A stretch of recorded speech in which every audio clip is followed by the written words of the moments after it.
Shalom, this is Reverend John Ferret, and I wanted to welcome you to a new video series, vidcast series that I call, and it's called Five Small Stones, Kamesh, Katanot, Avanim.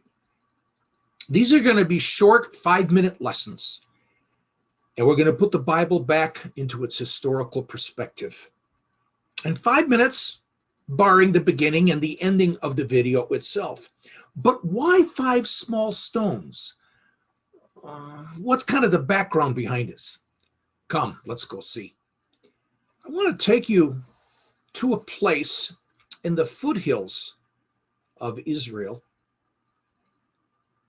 Foothills are called the Shephelah, connecting the coastal plain with the central mountain range. And I want to take you to the valley of Elah, guarded by the ancient city of Azekah, which would be in the top left-hand corner. You can see the valley there going from left to right, going from west to east. This valley is important for us as far as the Bible's concerned, because when we go to 1 Samuel 17, verses 1 through 4, you can read that for yourself, but the Philistines there are camped in the valley of Elah on one mountain, and the Israelites are camped on a mountain on the other side with the valley in between. And a champion comes out from the armies of the Philistine named Goliath. And so indeed, as we take a look at the valley of Elah, and again, the west is on the left, the east is on the right-hand side. The red line basically indicates where the Philistines were camped, from Azekah in the top left-hand corner down to Soko, someplace on the right. Israel would be camped on the hillside on the other side of the valley. Matter of fact, they even found a fortress. It's called Kirbet Kiafa today. And it could very well be where Saul was actually located and had his headquarters during the battle. And so this is the valley where indeed David defeated Goliath. He took his stick in his hand, and right before he faced Goliath, he chose for himself 5 smooth stones from the brook. Actually, it's a wadi. And put them in a shepherd's bag, which he had, even in his pouch, and his sling was in his hand, and he approached the Philistine.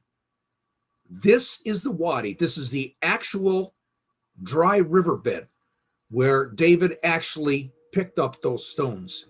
Whether it's here or further down, you can see a smooth stone used for a catapult, but also the stones there on the right are the type of stones that David would have used in his sling.